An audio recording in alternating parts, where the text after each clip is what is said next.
All right. Turn around. This is Sander. Sander is our,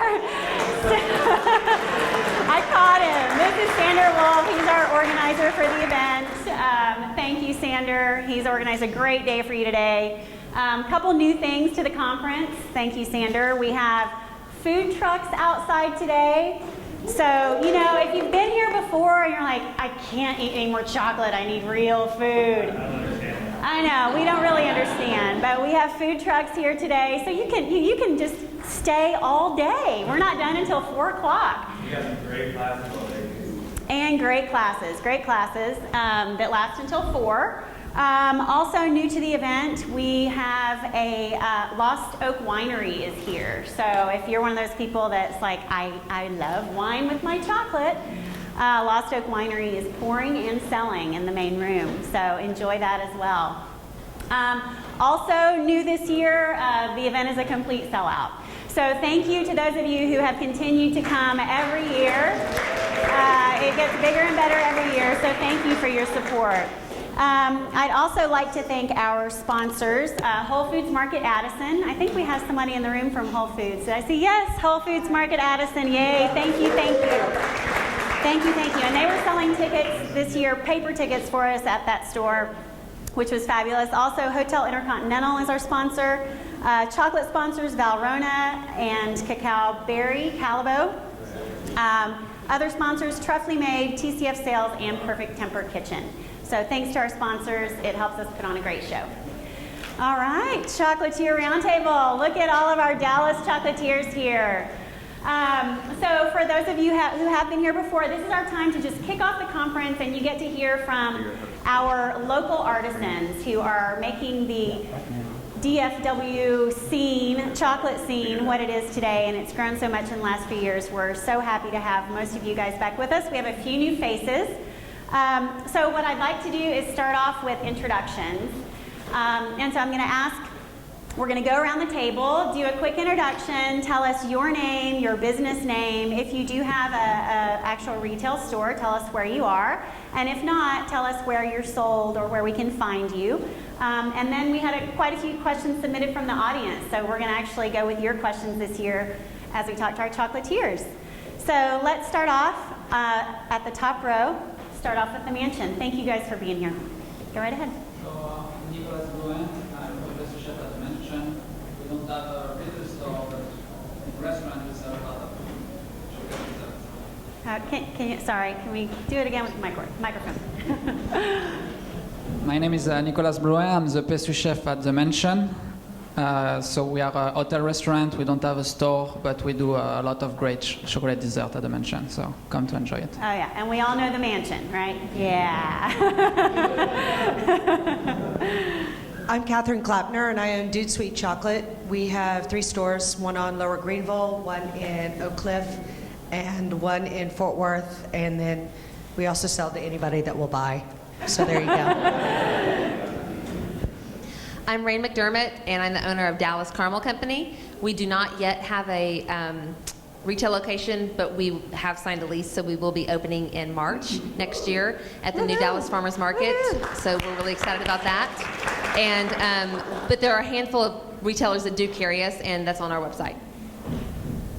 Hi, I'm Julie Topolowski. I'm the J of JK Chocolate, and we have a kitchen on West Lovers Lane, and we're a direct sales company and have a website presence also.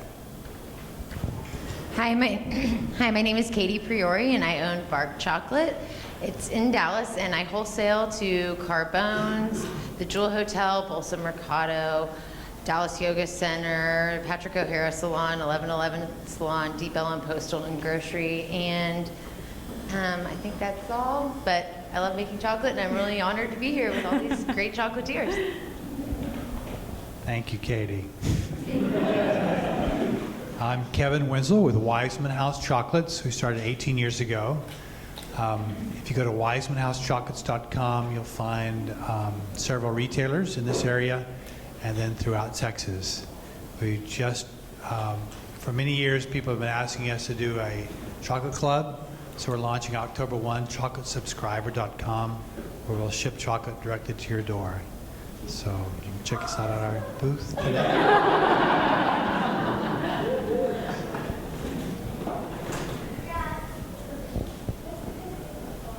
I'm Jill McCord. I am the lead pastry instructor at Collin County Community College. So we're here with lots of students and lots of treats. Yes, let me make a comment on that. We have a lot of volunteers here today. Thank you so much for providing them. We could not do this show without these great volunteers. Thank you. And Le Cordon Bleu has students here too. And Cordon Bleu, Not just yes. Collin, but LCV's here. Thank you. Hi, my name is Stephen Smith. I'm with Nib Chocolates here in Dallas. I am also a wholesaler. I sell different places around town: Bolsa Mercado, Scardello's, Multiformaggio, a couple places in North Park Mall, and also at the Culture Cup up in North Dallas. Good morning. My name is ML Dubé, and my company is Toffee Treats, and I am a wholesaler and retailer. You can find Toffee Treats at Central Market, Eatzi's, a couple of other local places, but you can also go online and place an order, and I can ship it to your door. I ship all over the country as well. Thanks. Hi, my name is Sue. I have Dr. Sue's Chocolate, and we have a shop on Main Street in historic Grapevine. What else? She is a real doctor. Yeah. They call me Dr. Sue at the hospital, so it's called Dr. Sue's Chocolate. Good morning. Welcome to everyone who has joined us this morning at the chocolate conference. My name is Andrea Pedraza, and with my daughter Cindy, we own CocoAndré Chocolatiers. We're at 831 West Davis, and our retailers are Eatzi's in Central Market, our biggest ones. Also, we're open to the public, and like Catherine said, we sell chocolate to anyone who wants to buy chocolate. Hi, I'm Alex Lanio from Goodies, Texas, and we're in the downtown McKinney Square. And yeah. What do you sell? Chocolates, pralines, griddles, anything fudge. Fabulous. They're new to the event this year, so Anything fudge. Hello, sorry, hi. I'm David Collier. I'm the pastry chef at Spoon Bar and Kitchen, which is at Preston Center, and Knife Modern Steak, which opened in May at it's now the Highlands Dallas, which it was the Palomar, but it's Highlands Dallas, so we don't say the P word anymore, right? So obviously, plated desserts is the thing. I mean, we don't have like a shop where we would sell bonbons and that kind of stuff, so Nicholas and I are more in line as opposed to, the rest. Hi, I'm Tita Peachcron with Haute Sweets Patisserie. I'm Gianni Santin with Haute Sweets Patisserie. Tita is the haute and I'm the sweet. Together we make patisserie. We are currently located over at Trinity Groves, inside 3015 at Trinity Groves, which actually is where the workshops are going to be held at tomorrow. It's a catering facility, so right now that's where we're at. We're going to be opening up a retail location because there's just a really great demand for our French macaroons, and off of Northwest Highway later in the year, so you can follow us on Facebook. Other than that, wholesale-wise, we do a lot of hotels and restaurants in the area. Omni, the Highland Dallas, not at Spoon, unfortunately, because of Dave. No. He won't buy from us. Friendly competition. Yeah. Hotel Zaza, Dallas National Golf Club, to name a couple, Hilton, and then Stoneleigh, Meridian, restaurants, Kitchen LTO, country clubs, and Bocalo. yeah. Everything not covered by everybody else. That's what we do. Great, thank you. And y'all just pass the microphone to whoever is going to be speaking next. So I think it's great to hear from this panel. We've seen so many of these faces years prior, and I think what's awesome is that 5 years ago when we started, so many folks didn't even have a kitchen that you were always using, definitely not retail space, didn't have the extensive distribution that you have today. So I don't know if you guys have felt it, but I think this crew has definitely seen a growth in the interest in chocolate and confections in the DFW area and wherever else you sell to nationwide. So congrats on that, and it's all these folks that are supporting you. So thank you for making them grow and paying attention to these artisans. because that's what this festival's about, just bringing attention to the work that all you do. So thank you for being here. So this year we're doing this a little differently. I took some questions from the crowd. Anybody have a question I didn't get yet? If you have a note card, did I get everybody's note cards? All right, so here we go, folks. And whoever would like to answer, feel free. Just hand the microphone around. All right, our first question, how much are you influenced by current food trends? For example, everything bacon. When playing with new ideas. So who has something new that just came out, like some new product? How, ML, let's hear from ML. So I don't know who planted that question, but I did bring some jalapeno bacon that has chocolate drizzled over it. And several people said, how did you come up with this? And actually, I didn't come up with it. It's been out for a while, and I made it initially with regular bacon and took it to a specialty meat market who carries my toffee and said, try this. And he said, that's good, but you should try it with my jalapeno bacon. And I did, and that's all I use now because it's really good. I brought some packages and they're all gone. So I'm glad the VIPs came first because you all got them, but I still have some samples. So I saw it and I thought, I'll give this a try. Great. Anybody else have a food trend? Yes, Kevin? We had, I'm always reading magazines, and especially food industry magazines. 12 years ago, I saw something on bacon and chocolate, and I tried it, but nobody in the store thought it was a good idea. And food, and just meat. Now, I grew up in a meat family where we had hogs and pigs and swine, and we had roosters and chickens and all kinds of animals. Kevin, this doesn't surprise me. And but I was kind of grossed out by the meat because I was in the meat market and cutting up meat, and I just didn't like the idea of meat and chocolate. But I like bacon and chocolate. It's good. I'd be a vegetarian if it wasn't for bacon. Okay, let's move beyond bacon. What other food trends influence your decisions on new products? Anybody else? Catherine? Yeah, I kind of knew that was coming. Anybody that's familiar with my company kind of knows that I don't really play by the rules very well. I look at food trends a little bit differently. I guess for me, I'm more interested in what chefs are doing. As a general rule, you can get a lot. And for example, right now I'm playing with something called Benny seed. And Benny seed is a heritage sesame seed. And it's an alternative fat or an alternative nut source. So for example, there's a very big focus now on allergies. It's a prevalent thing, and when you're in a retail location, that becomes part of the language. So it'd be in a nut allergy, the vegans, whatever. Gluten intolerances. So it's about finding ways to replicate or to create that chocolate without knowing you've missed a beat. So sometimes necessity can breed a trend, and for me it's also boredom breeds a trend, because I have a very short attention span, and I think most chefs do. So we see things where other people might not. You know, and the bacon thing, it's not any different than playing with foie gras caramel. We have goat butter caramels out there with corn for no other reason than I had some corn and I had some goat butter. So you know, sometimes necessity does breed a trend, or it does breed an inspiration, and some really cool stuff comes out of it. So that's how we play, at least, or at least how I do. So there you go. And then kind of a follow-up question to that. When you guys are trying out these new things, do you test them or just start selling them and see how they do, and how do you make those decisions as you move forward, especially if it's something that is kind of out of your normal realm? Test.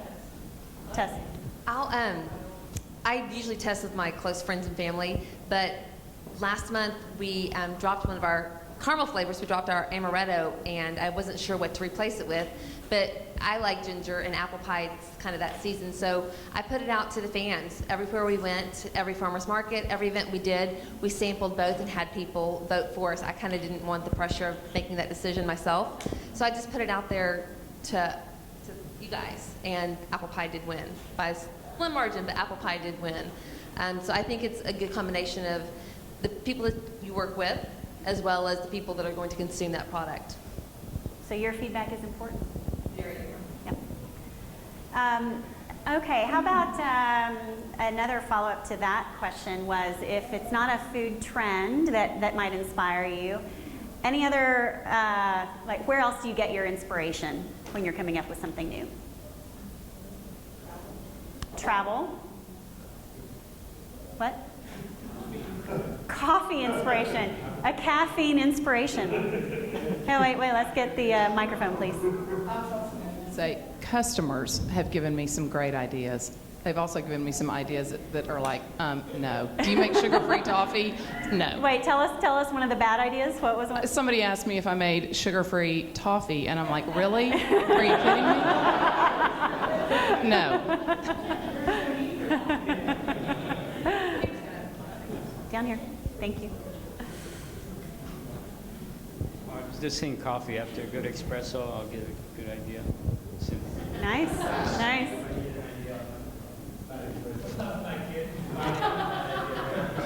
What, Kevin? You guys pass the microphone, please. Sometimes my kids inspire me.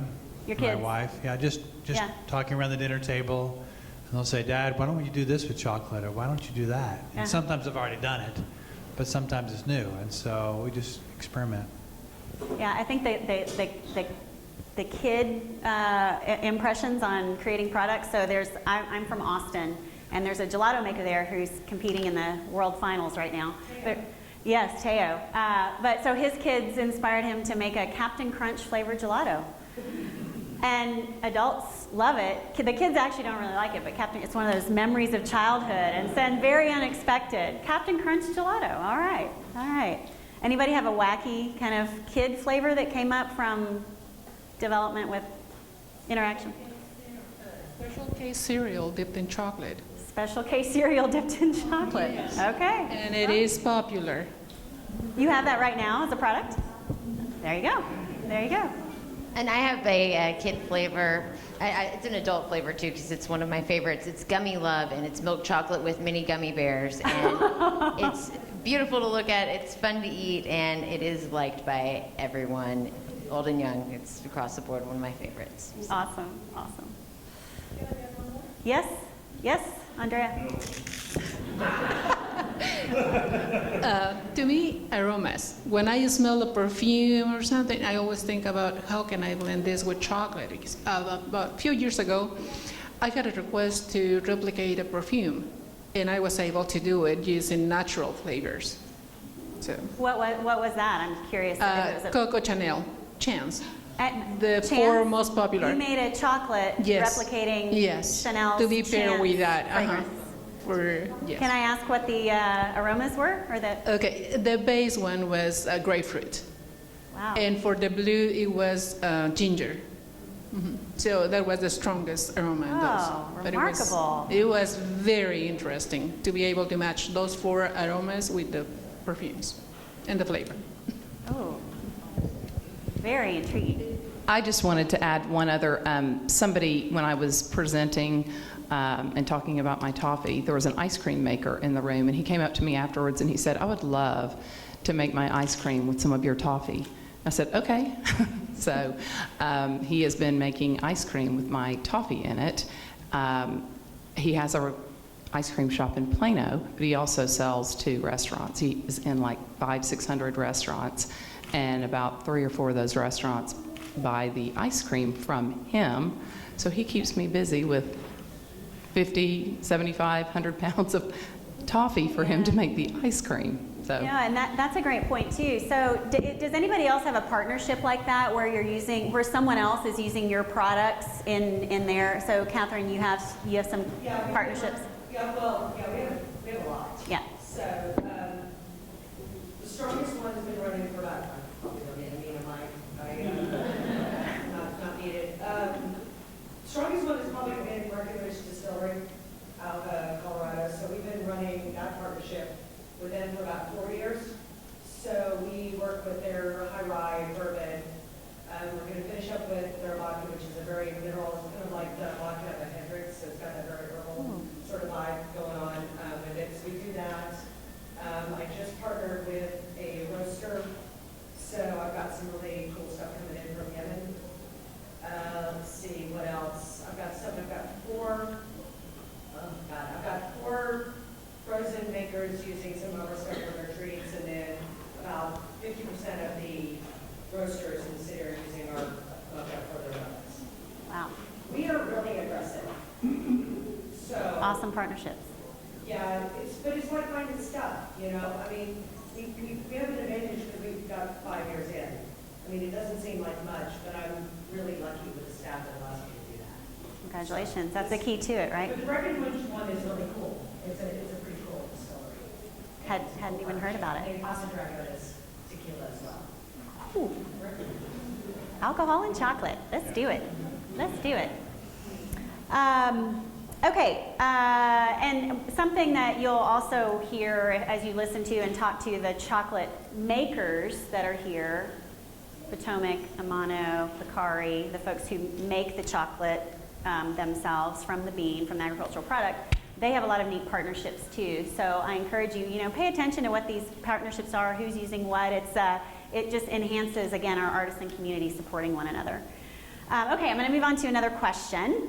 How have increasing labeling requirements affected you guys as chocolatiers in your products?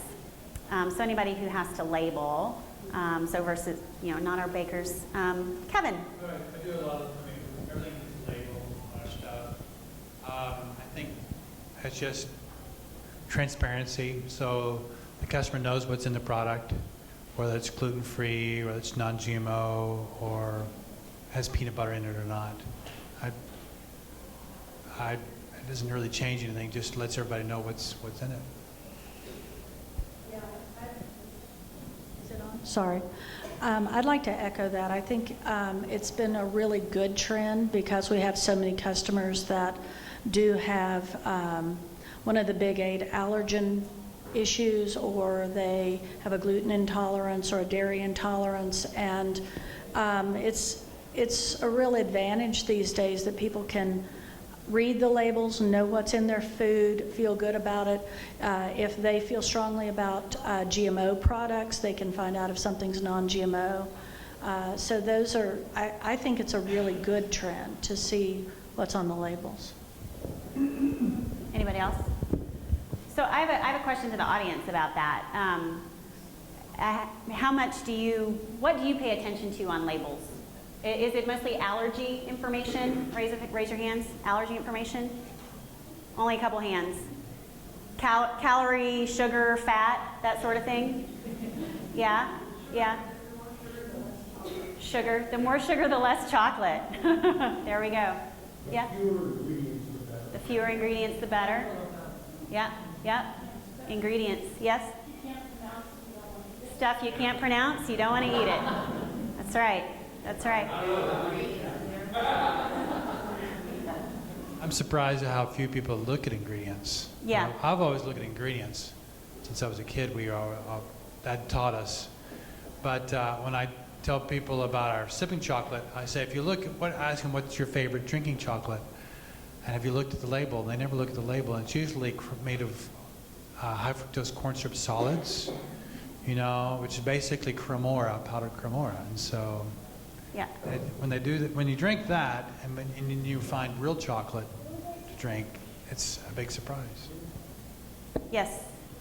One of the biggest things I look on label, or I guess choose the label, and the example I usually suggest to people is, next time you look at your Bluebell ice cream, and you think you're looking at old-fashioned vanilla ice cream, you're really looking at old-fashioned brand. Yeah. Vanilla flavor ice cream. Yeah, there's a lot in there. It's not old-fashioned vanilla ice cream. It's got vanilla. There's a lot in there. Exactly. Yeah, ingredients matter. And People say they buy almond bark to make chocolate with, and the package says you can make almond bark with this artificially flavored, hydrated palm kernel oil chocolate kind of thing. yeah, kind of thing. Yeah, Right. and there's no Right. chocolate in the product. There's cocoa powder, but there's no cocoa butter. It's all the stuff you don't want to eat. And they say, well, I use almond bark to make. Yeah. There's no Don't almonds do in that. it. It's not. Don't do that. It's all very misinformation. Yes. Buy real chocolate. Buy real chocolate. Buy real chocolate. Do you guys know where to get real chocolate if you're baking at home? Whole Foods for one place, right? Central Market. Where else? Online. Real chocolate. Few ingredients the better, right? Few ingredients the better. What? Right here today. Yeah, we got a lot of chocolate. We got a lot of chocolate in that other room. Any other comments on labeling from you guys? Issues, concerns? No? I just have funny that I'll share real quick, turn the microphone off. People who don't read labels, not anybody in here, but whenever I demo, it's amazing. You will pick up a package of chocolate or coffee and say, now what flavor is this? And it's got a little sticker on it, and it's dark chocolate. Well, and that can be questionable too, right? Some labeling is misleading. You know, the dark chocolate that, well, I grew up with, and a lot of us probably grew up with, what was called dark chocolate, actually had milk solids in it. So ingredients are really important because there's a, you know, semi-sweet, bittersweet, all those things are kind of, there's no norm, right? So you really have to look at ingredients. And if there's a percentage, that's great. If you can look at sugar content, that's great. It lets you know what you're buying. You guys are well educated. And after today, after a whole day of classes and talking to all these experts, believe me, you know 99% more than everybody else out there about chocolate. So you can make great decisions, especially if you've been joining us for the last 5 years. You're well educated on chocolate. So thank you for that. Okay, I have a really good, probably last question. You guys are around chocolate all day, all the time, and sweet things. Do you ever get sick of chocolate? Either the taste, the smell, working with it? I see a lot of shaking heads. No, no, no, no. No. Well, that's pretty easy. That's pretty easy. I've got a couple of specific questions for folks. Are there any other questions that are general to the crowd? Eric, do you have something? When you talk about what flavor is chocolate, when you say that not all chocolate is the same flavor? When you talk about the flavor of the chocolate you're using, how do you... It comes from the bean, and all beans are different. So how do you choose your flavor profile for the products that you're... How we choose our flavor profile? Yeah, I mean, like if you were to tell your customer, well, chocolate is chocolate, chocolate's not chocolate. Chocolate is just like wine. It's very case specific. I've never made a general statement like that ever. You know, I mean, one is that they're all fat, they're all rich. You know, they all have that indigenous one, but some are fruity, some are tobacco, some are dirt. And dirt, I mean, in a good way. You know, you can have this, even a percentage can be irrelevant if people are so focused on percentages. But you can get a 70 from 4 different countries, and every single one is going to be completely different. So they're very case specific. You know, and I think that this kind of leads to probably not even remotely answering the question, but it leads to the number, the focus on the number. And that number is, you know, I say it's like fruit. I say it's like coffee. I say it's like tobacco. Because I pair the chocolate to the ingredient. So I start with an item, and then the chocolate is relevant to that item. Each one complements specifically something really caramely and something really ballsy with it.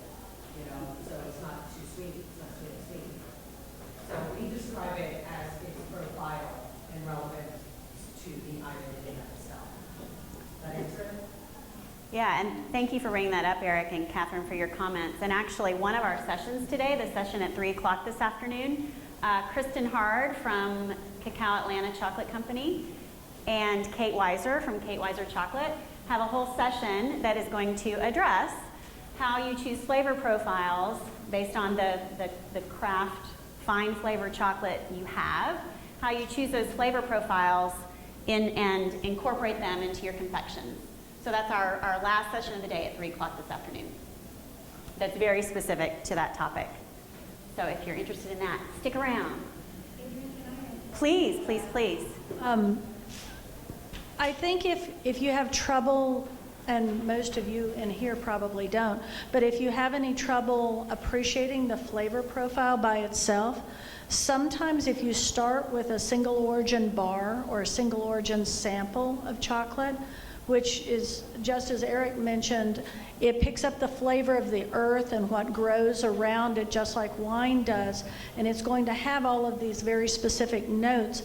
And if you're not ready to taste it, maybe in combination with some of the other flavors that we might pair it with, if you go find several different single origins and then taste them, you'll be amazed, just absolutely amazed at how extraordinarily different they are. As Catherine alluded to, it can taste like tobacco or dirt or grass or red fruits that make you salivate like juicy fruit gum. I mean, it's incredible how different it is. Wonderful. And most of you have probably been able to experience that a bit because of all the flavors that are in that room. Just go around and taste, and you'll get that whole experience. Be sure to go visit Eric too at his Valrhona table. That's what we're trying to do is show like the different side. We're not here to sell to you. I'm sorry about that.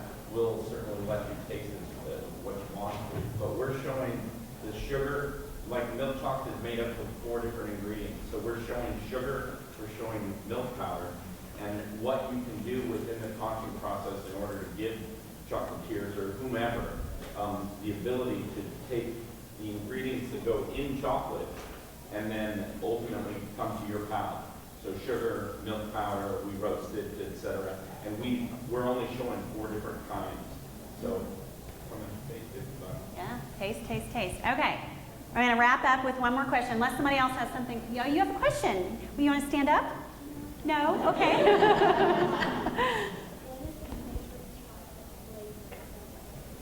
Oh, what is your favorite chocolate besides your own? Very good question. Very good question. All right, this is going to be speed round, okay? So this is how we're going to end our day. Thank you for that great question. That's awesome. This is going to be our speed round, so we're going to hand the mic. Each one of you, think. What would it be? What's your go-to? All right, and then we'll wrap up. Thank you all for coming. This is going to be great. Let's hear. All right. Okay, my favorite local chocolate is Kate Weiser Chocolate, who she was mentioning will be here at 3 o'clock today, and I encourage you all to come sit in because she couldn't be here today. She's opening up her shop, which is just brand new, and it's super busy, so she's going to be here this afternoon, but I love her chocolate so much, I went and got a job working for her. So in addition to doing Bark Chocolate, I'm also working with Kate Weiser Chocolate, who makes beautiful works of art. I mean, her bonbons are beautiful on the outside and delicious on the inside, and she's an absolute delightful person to work with. So I recommend you all try her chocolates and my chocolates too, of course. All right, Kevin. If I'm in Central Market, I like to pick up a Picari 70% raw chocolate bars. Yes. So beautiful, fruity, juicy. So Picari It's here today. 70% raw, Yes. and I know he has samples of that today. He may be selling it, but they're also breaking up samples of it in the back for his session at 11 o'clock. So that will be sampled today. Yes. I'm a big fan of Bark Chocolate over here. Bark Chocolate. I don't do chocolate, but I do love Catherine's truffles. I've ordered them several times, and I think they're awesome. So any of her flavors are crazy combinations. They're really good. Thank you. Mine is FICA, New York. FICA, New York. Eric took me. So me locally, I like Kate Weiser Chocolate. I think she do an amazing job. And in France, there is a chocolatier that I really like. It's a Patrick Roger. Patrick He's Roger. a crazy French Yes, guy. yes. I like Dave's chocolate. What did you say? Dave chocolate. Dave's chocolate. Okay.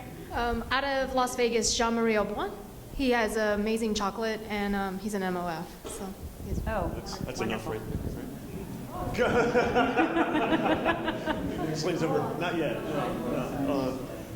Mike. Personally, for me, I tend to lean towards Valrhona and that kind of thing. The product I like the most right now is the Dulce, like the roasted white right now, which I like a lot. So thank you, Aaron.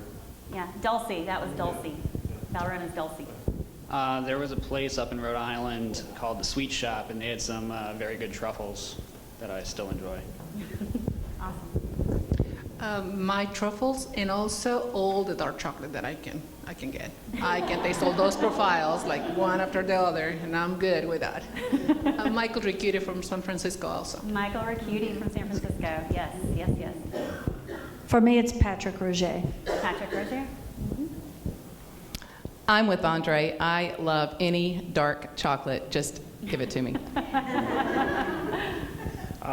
Chocolate bars, Amano and Patrick Chocolate, two of my favorite bars. I love caramels.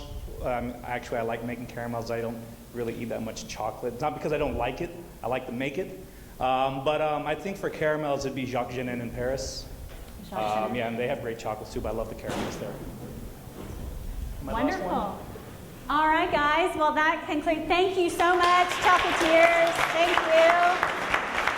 All right. Everybody's going to head back to the chocolate room, and be sure to fill out your surveys.